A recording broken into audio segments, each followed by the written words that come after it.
Student BSc agriculture first semester लेकर आया हूँ स्टैटिकल मेथड्स का प्रीवियस पेपर और उसके साथ इम्पोर्टेंट क्वेश्चन जो कि आने वाले एग्जाम में आप सभी को देखने को मिलेंगे और इम्पोर्टेंट फॉर्मूले भी हैं जो कि आपको एग्जाम में देखने को मिलेंगे। तो चैनल पर आप सभी बने रहें और लाइक सब्सक्राइब और शेयर करना नहीं भूलें। तो चलते हैं स्टूडेंट, ये आपका प्रीवियस एग्जाम पेपर है जिसमें पूछा गया है। शॉर्ट क्वेश्चन की बात करें तो सबसे पहला क्वेश्चन आपका इसमें है सांख्यिकी की परिभाषा। तो आप सभी जानते हैं सांख्यिकी की परिभाषा जो आपके बाउल वैज्ञानिक हैं वो कह रहे हैं कि सांख्यिकी गणनाओं का विज्ञान है। दूसरे स्थान पर बाउले कहते हैं सांख्यिकी औसतों का विज्ञान है। ठीक है स्टूडेंट। उसके बाद दूसरा क्वेश्चन है आपका वर्गीकरण और सारणीयन। तो वर्गीकरण आप जानते हैं कि जो आंकड़े दिए गए हैं उनको क्रमबद्ध तरीके से रखने पर विभिन्न प्रकार के वर्गों में बांटने को वर्गीकरण कहते हैं। और सारणीयन की परिभाषा क्या है कि जो आप वर्गों में बांटने के पश्चात उसको पंक्ति और स्तंभ में क्रमबद्ध तरीके से रखने को सारणीयन कहते हैं। ठीक है स्टूडेंट। उसके बाद हरात्मक मात्रा की परिभाषा पूछी गई है। ठीक है। और उसके बाद आपको ये सवाल पूछा गया है कि निम्न सारणी के लिए आयत चित्र बनाइए। ठीक है। इसमें आयत चित्र बनाना है और इसमें आपको एक्सप्लेन करना है। उसके बाद समांतर माध्य की परिभाषा पूछी गई है जिसे हम मीन कहते हैं। विचरण गुणांक का सूत्र पूछा गया है। उसके बाद है ये समष्टि एवं प्रतिदर्श, ये आपके सैंपलिंग वाले लेसन से पूछा गया है, इसको भी आप थ्योरी में तैयार कर लें। उसके बाद है युग्मित टी परीक्षण का सूत्र, ये हम आगे आपको बताएंगे, पैरिट टी टेस्ट है ना स्टूडेंट। उसके बाद है आपका application of chi square test. Chi square test का अनुप्रयोग बताना है। सार्थकता स्तर, लेवल ऑफ सिग्निफिकेंस। उसके बाद है स्वतंत्रता की कोटि, डिग्री ऑफ फ्रीडम के बारे में, यादृच्छिक प्रतिचयन। उसके बाद ये आपका एक न्यूमेरिकल है, प्रायिकता की परिभाषा क्या है, पुनः प्रयोग रिप्लिकेशन। ये आपके शॉर्ट क्वेश्चन है। उसके बाद लॉन्ग क्वेश्चन में आपको बेटा एक इम्पोर्टेंट आपका ये क्वेश्चन है लॉन्ग में, जिसमें आपको लॉन्ग क्वेश्चन में क्या है, समांतर माध्य, माध्यिका, बहुलक तीनों निकालना है। ठीक है स्टूडेंट। इसको भी हम आपको आगे बताएंगे है ना स्टूडेंट। तो ये आपका क्या है, इम्पोर्टेंट है। ठीक है। कैसा है, इम्पोर्टेंट है, तो इसको आपको करना है। उसके बाद है आगे निम्नलिखित आंकड़ों से संभावित त्रुटि ज्ञात कीजिए। इसमें एरर बताना है, त्रुटि बताना है। ठीक है। उसके बाद ये आपका ये तीसरा वाला जो क्वेश्चन है वो काई स्क्वायर से पूछा गया है। ठीक है। तो काई स्क्वायर का फॉर्मूला लगाकर इसको बताना है। और इसके बाद कार्ल प्रियसन के अनुसार कोफिशिएंट्स ऑफ कोरिलेशन, जिसमें आपका सहसंबंध गुणांक के बारे में क्वेश्चन ये पूछा गया है, ये भी लॉन्ग में आपका। ठीक है स्टूडेंट। उसके आगे अपन चलते हैं सांख्यिकी की परिभाषा के बारे में कि सांख्यिकी विज्ञान का अर्थ सांख्यिकी विधियों से लगाया जाता है।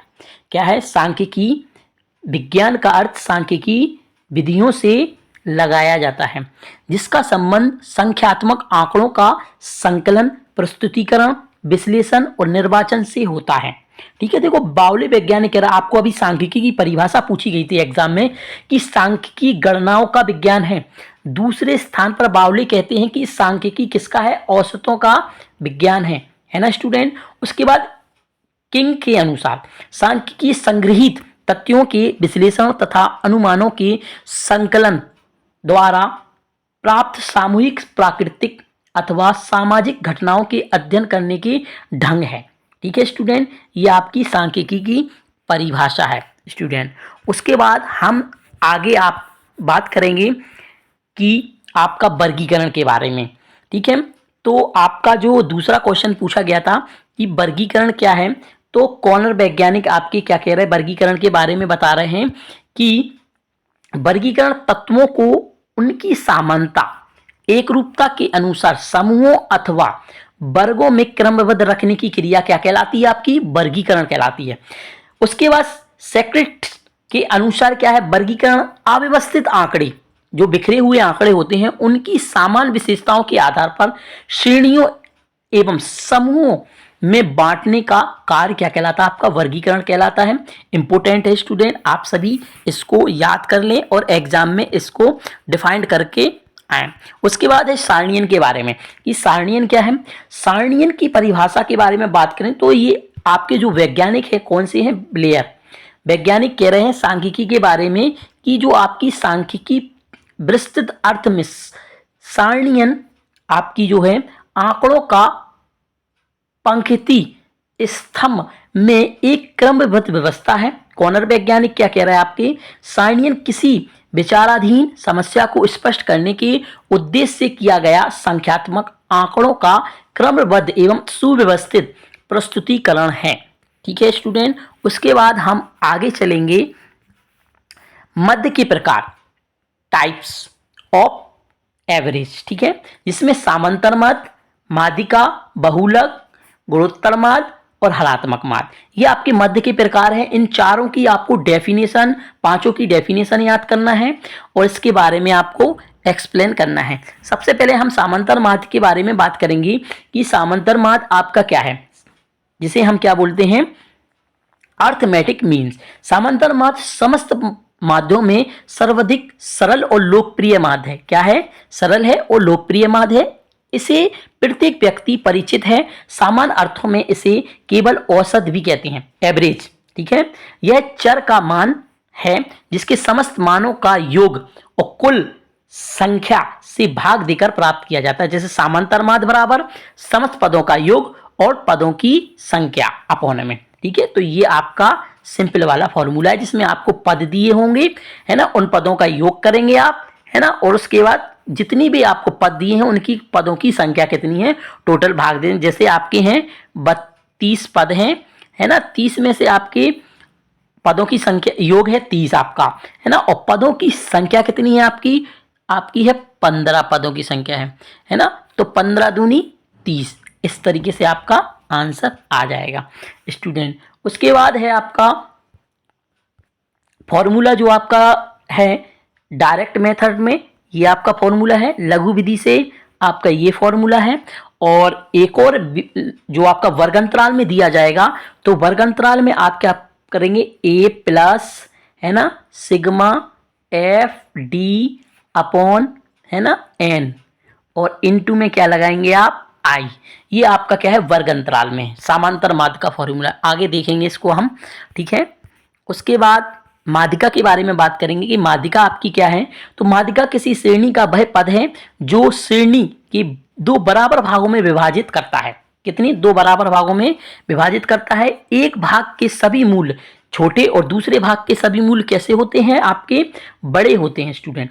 अतः यदि किसी श्रेणी का आरोही अथवा अवरोही क्रम में व्यवस्थित किया जाए तो श्रेणी का मध्य पद माध्यिका होगा। माध्यिका श्रेणी के केंद्रीय स्थिति की माप है।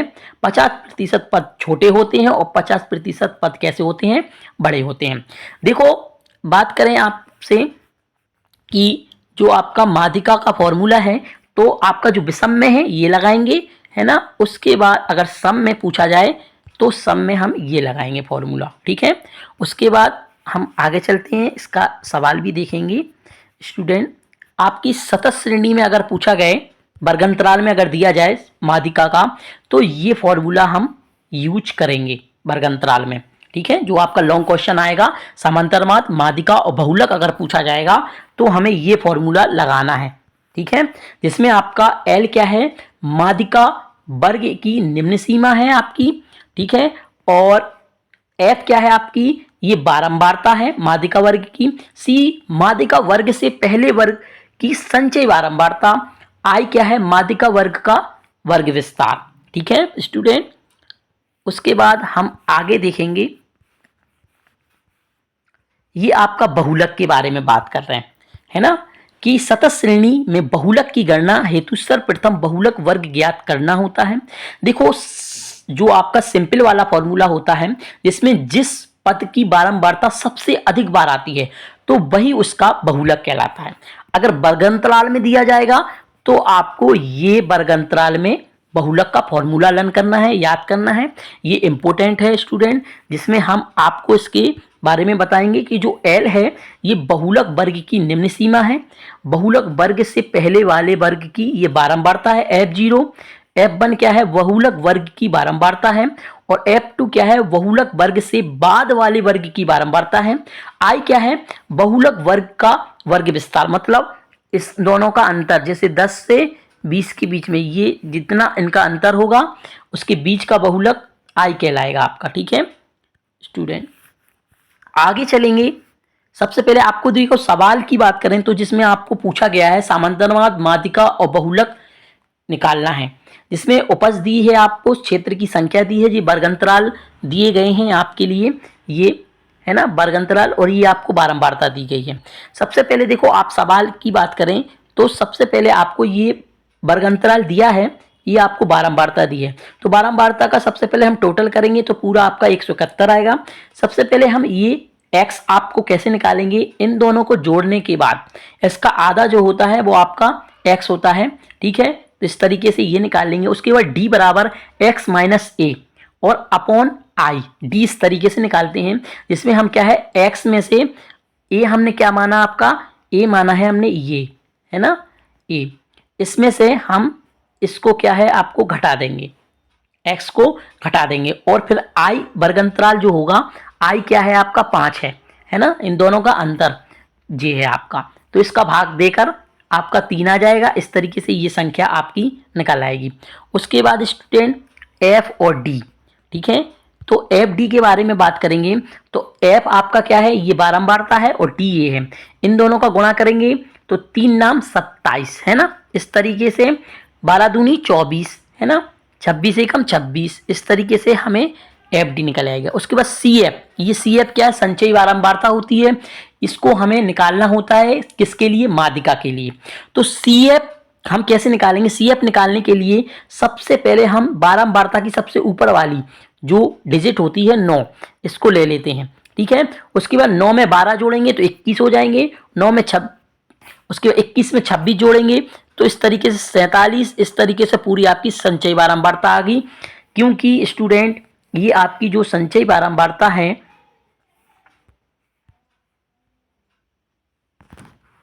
इसको हम देखें, क्योंकि आपकी जो संचयी बारंबारता है ये आपकी होनी चाहिए, ये आपकी ये और ये संख्या जो है वो एक सी होनी चाहिए। अगर ये दोनों सेम है तो आपकी संचयी बारंबारता ठीक है स्टूडेंट। अब सबसे पहले हम समांतर माध्य का फॉर्मूला लगाएंगे। तो आपको हमने अभी बताया था कि समांतर माध्य का जो फॉर्मूला है आपका ये है, समांतर माध्य एक्स वार बराबर a plus sigma f d upon n into i है ना, जिसमें हमारा ए हमने आपको बताया था क्या माना था, ये है ना, और एफ डी क्या है आपका ये आया है ना, और एन कितना है टोटल आपका 171 है, और गुणे आई क्या है आपका वर्गंतराल, जिसमें दोनों अंतर 5 है। इसको सॉल्व करेंगे आपका ये समांतर माध्य निकलेगा। ठीक है स्टूडेंट, इसी तरीके से आप माध्यिका निकालेंगे। देखो माध्यिका के लिए भी आपका फॉर्मूला ये दिया गया है, जिसमें n/2 171 n है और 2 का भाग दे दिया 85, 85 से ठीक बड़ी संचयी बारंबारता आपकी कौन सी है, संचयी बारंबारता में देखेंगे तो 121 है 85 से बड़ी है ना, तो 121 के सामने वाला जो वर्ग होगा वो आपका क्या होगा, बारंबारता होगा। देखो स्टूडेंट 81, ये आपका क्या है वर्गंतराल, जिसमें हम इसको इस फॉर्मूला के आधार पर रख देंगे। इस तरीके से हम बहुलक निकालेंगे स्टूडेंट। तो बहुलक का फॉर्मूला आपका ये है ना, सबसे ज़्यादा बारंबारता जिसकी होगी उसी को हम, उसी के सामने वाला वर्गंतराल उसका बहुलक कहलाता है। तो 42 की सबसे ज़्यादा बारंबारता 42 है। देखो हम बारंबारता को देखेंगे इसमें एफ में है ना, ये बारंबारता सबसे ज़्यादा किसकी है, 42 की है। तो 42 के सामने वाला जो वर्ग होगा आपका, देखो स्टूडेंट ये आपका क्या होगा, बहुलक होगा। देखो ये है सबसे बड़ी आपकी जो बारंबारता है 42 है, इसलिए 60 से जो आपका 65 बहुलक वर्ग होगा है ना, ये आपका फॉर्मूला है। अभी हमने आपको भी बताया था, इसके आधार पर हम इसके मान रख देंगे, ये मान रख दिए हमने, और ये बहुलक का आंसर आ जाएगा आपका है ना स्टूडेंट, ये बहुलक का आंसर आ जाएगा। उसके बाद ये आपका क्या है, माध्यिका का आंसर है।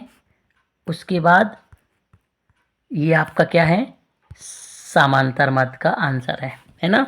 तो समांतर मध्य माध्यिका बहुलक इम्पोर्टेंट है आपके लिए, है ना। चलते हैं आगे। इसमें सबसे पहले आपको समांतर मध्य से पदों के विचलनों के वर्गों की समांतर मध्य से प्रसारण की बात कर रहा कि प्रसारण क्या है। प्रसारण का सूत्र है ये आपका प्रसारण मानक विचलन का स्क्वायर, ठीक है, ये सिग्मा का स्क्वायर है। उसके बाद है क्या आपका विचरण गुणांक के बारे में अगर पूछा जाए तो आप ये फॉर्मूला लिखेंगे और इसकी ये थ्योरी है स्टूडेंट। उसके बाद आगे चलते हैं इम्पोर्टेंट फॉर्मूलों की कि जो आपके एग्जाम में पूछे जाएंगे कि जेड टेस्ट का फॉर्मूला क्या है आपका। तो जेड टेस्ट का आपका फॉर्मूला ये है, जेड बराबर x bar minus mu sigma upon under root में एन। ये आपका क्या है, जेड टेस्ट का फॉर्मूला है स्टूडेंट। उसके बाद हम देखेंगे टी टेस्ट का फॉर्मूला, है ना, कि आपका टी टेस्ट का फॉर्मूला भी ये है। देखो ये सिग्मा की जगह इसमें एस आ गया है ना। तो टी बराबर क्या है, एक्स बार माइनस क्या है आपका म्यू और एस अंडर रूट में क्या है एन।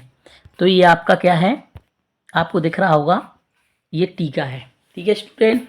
उसके बाद एस क्या है आपका प्रतिदर्श मानक विचलन। एस क्या है बेटा, प्रतिदर्श मानक विचलन। एक्स बार प्रतिदर्श का माध्य है, ठीक है। एस निकालने के लिए आपको ये फॉर्मूला लगाना होगा, तब एस निकालेंगे आप। उसके बाद चलते हैं paired t test. Paired t test का फॉर्मूला आपका ये है, ठीक है। और युग्मित टी परीक्षण कहते हैं इसको, आपका प्रीवियस पेपर है उसमें भी आपको ये पूछा गया है।